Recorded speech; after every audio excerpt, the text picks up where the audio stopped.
Assalamualaikum warahmatullahi wabarakatuh. Ketemu lagi dengan saya Rastia Dewi Puji Astuti, NIM 7211419028.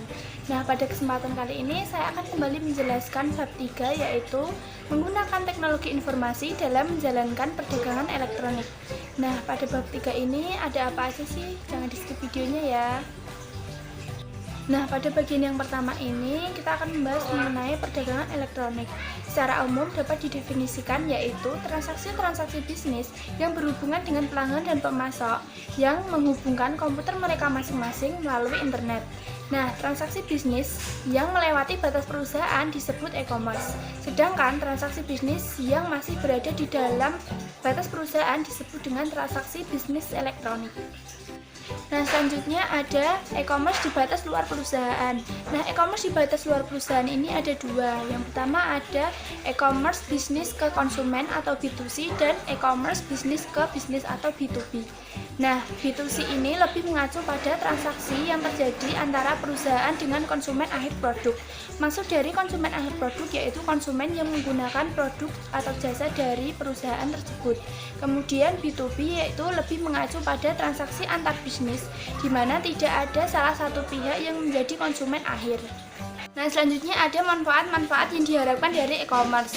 Nah, perusahaan yang melaksanakan e-commerce tentunya akan mengalami perbaikan organisasi secara keseluruhan.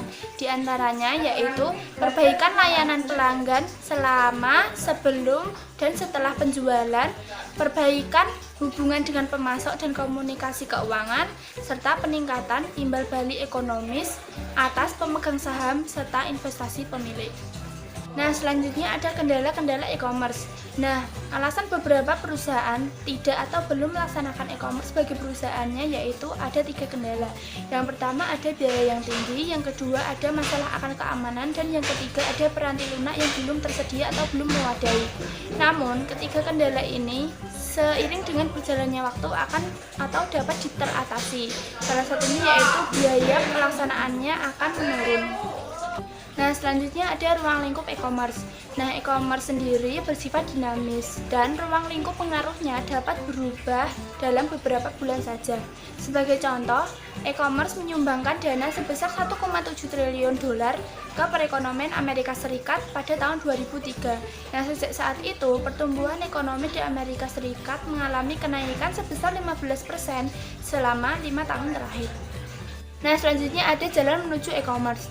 Nah, ketika suatu perusahaan menyadari bahwa manfaat yang didapatkan dari e-commerce lebih besar daripada biaya yang dikeluarkan untuk melaksanakan e-commerce dalam perusahaannya, maka tidak menutup kemungkinan bahwa perusahaan tersebut akan melaksanakan e-commerce, baik itu B2B maupun B2C. Nah, selanjutnya ada intelijensi bisnis. Intelijensi bisnis ini adalah aktivitas pengumpulan informasi mengenai unsur-unsur di dalam lingkungan yang berinteraksi dengan perusahaan.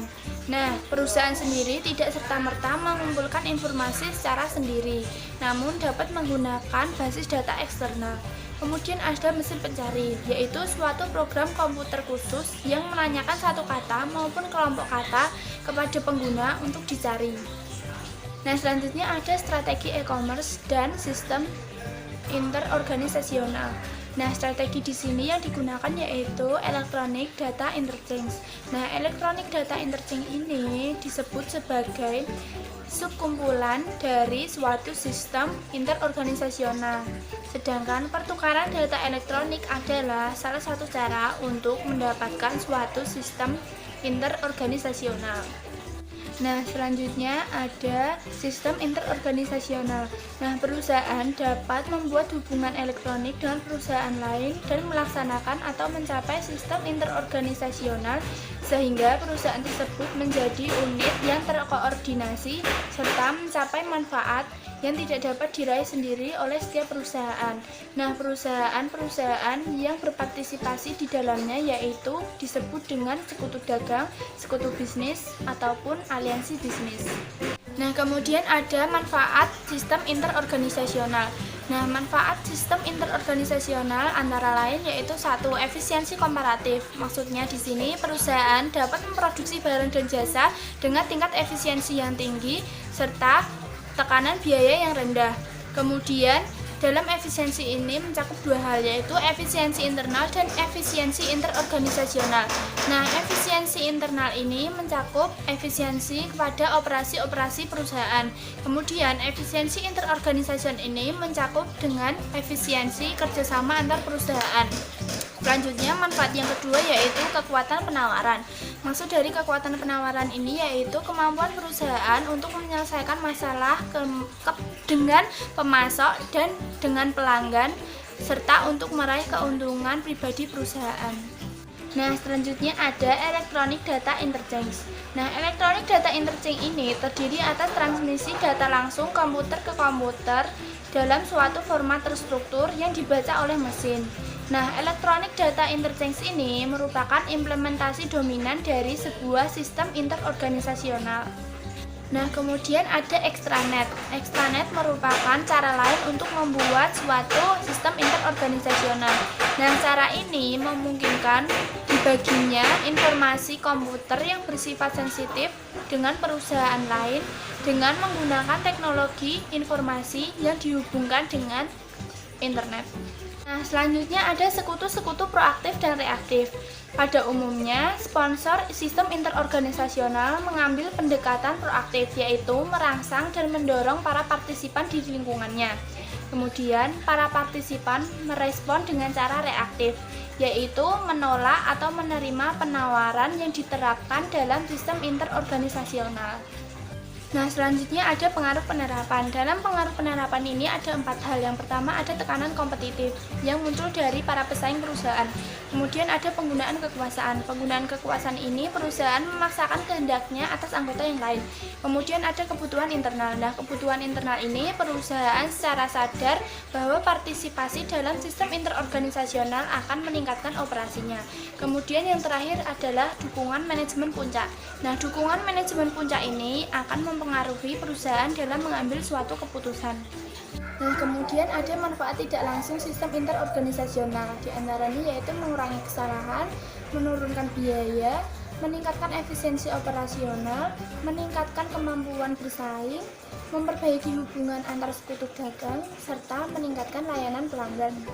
Kemudian ada strategi B2C untuk e-commerce. Nah, strategi ini ada 4 macam, yaitu yang pertama produk-produk digital, yaitu produk atau barang dan jasa yang dapat dikirimkan pelanggan melalui internet. Kemudian ada produk-produk fisik, yaitu produk atau barang dan jasa yang tidak dapat dikirimkan kepada pelanggan melalui internet. Selanjutnya ada penjualan maya versus campuran. Penjualan maya yaitu suatu perusahaan tidak mengoperasikan penjualan perusahaan di tempat berjualan fisik. Selanjutnya ada penjualan campuran, yaitu perusahaan yang menerapkan dan mengoperasikan tempat berjualan fisik disertai perusahaan tersebut telah memiliki situs web. Nah, kemudian ada pemerintahan elektronik. Maksudnya di sini yaitu pemerintah juga dapat memanfaatkan e-commerce, yaitu dengan cara melakukan layanan online untuk melelang sertifikat pajak bumi dan bangunan. Kemudian selanjutnya yaitu langkah e-commerce berikutnya. Yang pertama ada perdagangan bergerak. Maksudnya di sini yaitu penggunaan telepon seluler dan sistem digital pribadi untuk melakukan e-commerce nirkabel. Kemudian yang kedua yaitu nirkabel berkelas bisnis di semua tempat.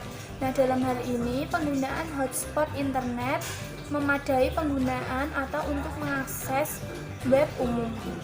Nah, kemudian ada menggunakan internet. WWW atau World Wide Web merupakan informasi yang dapat diakses melalui internet, di mana data-data atau file-file komputer disimpan dan kemudian diambil dengan menggunakan metode penggunaan alamat yang unik.